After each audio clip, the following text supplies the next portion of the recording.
जय भोलेनाथ। सोमवार का दिन भगवान शिव को समर्पित है, तो चलिए आज सुनते हैं सोमवार व्रत कथा। एक समय की बात है, एक नगर में साहूकार रहता था। उसके पास धन की कोई कमी नहीं थी, लेकिन उसके कोई संतान नहीं थी। इसी कारण वह बहुत दुखी रहता था।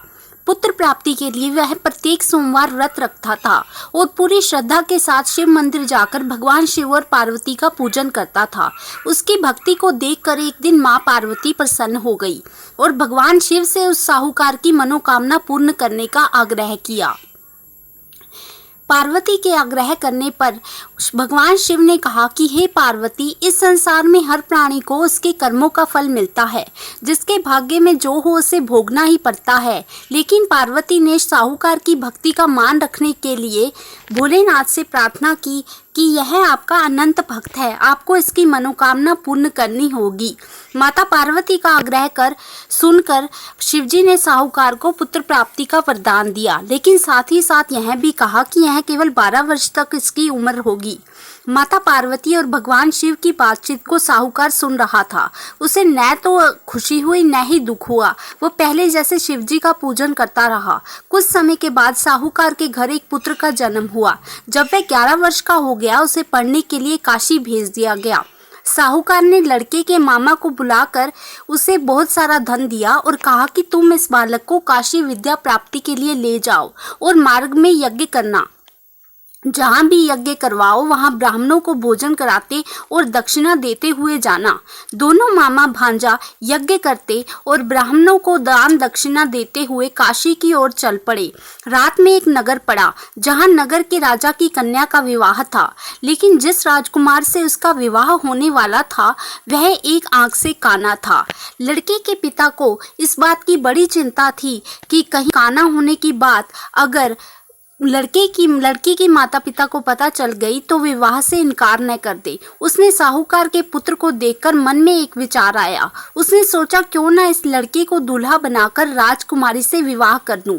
विवाह के बाद इसको धन देकर विदा कर दूंगा और राजकुमारी को अपने नगर ले जाऊंगा।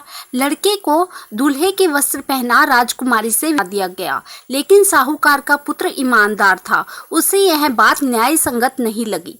उसने अवसर पाकर राजकुमारी के चुनरी के पल्ले पर लिख दिया कि तुम्हारा विवाह तो मेरे साथ हुआ है, लेकिन जिस राजकुमार के संग तुमको भेजा जाएगा वह एक आंख से काना है। मैं तो काशी जी पढ़ने जा रहा हूँ।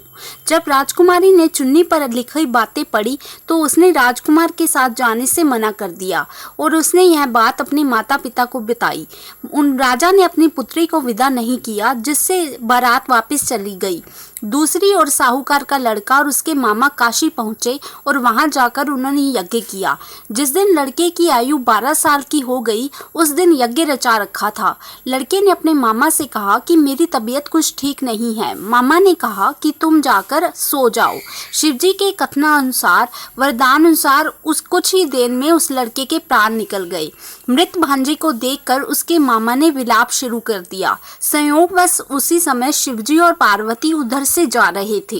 माता पार्वती ने भगवान से कहा, स्वामी, मुझे इसके रोने की स्वर सहन नहीं हो रहा। आप इस व्यक्ति के कष्ट को अवश्य दूर करें। जब शिवजी मृत बालक के समीप गए तो वह बोले कि यह तो वही साहूकार का पुत्र है जिसे मैंने 12 वर्ष की आयु का वरदान दिया था।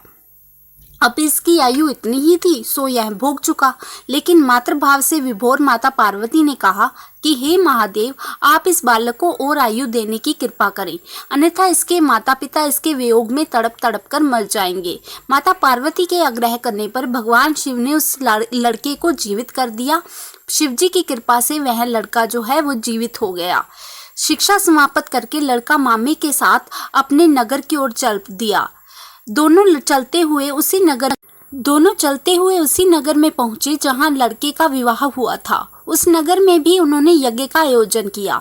उस लड़के के ससुर ने उसे पहचान लिया और महल में ले जाकर बहुत खातिरदारी की और अपनी पुत्री को विदा किया। इधर साहूकार उसकी पत्नी जो है भूखे प्यासे बेटे की प्रतीक्षा कर रहे थे। उन्होंने प्रण कर रखा था यदि उनके बेटे की मृत्यु का समाचार मिला तो वह अपने प्राण त्याग देंगे। लड़के के मामा ने पुत्र के जीवित होने की बात बताई तो वह बेहद प्रसन्न हुए। उसी रात भगवान शिव ने व्यापारी के स्वप्न में आकर कहा, हे श्रेष्ठी, मैंने तेरे सोमवार के व्रत करने और व्रत कथा सुनने से प्रसन्न होकर तेरे पुत्र को लंबी आयु प्रदान की है। पुत्र की आयु लंबी जानकर साहूकार बहुत प्रसन्न हुआ। शिव भक्त होने तथा सोमवार का व्रत करने से साहूकार की सारी मनोकामनाएं पूर्ण हो गई।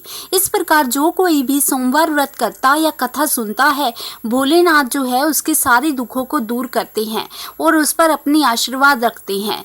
तो ये हुई सोमवार की कथा संपूर्ण। आशा करते हैं कि भोले बाबा का आशीर्वाद हम सब पर यूं ही बना रहे। ओम नमः शिवाय। श्री शिवाय नमः शुभ्यम।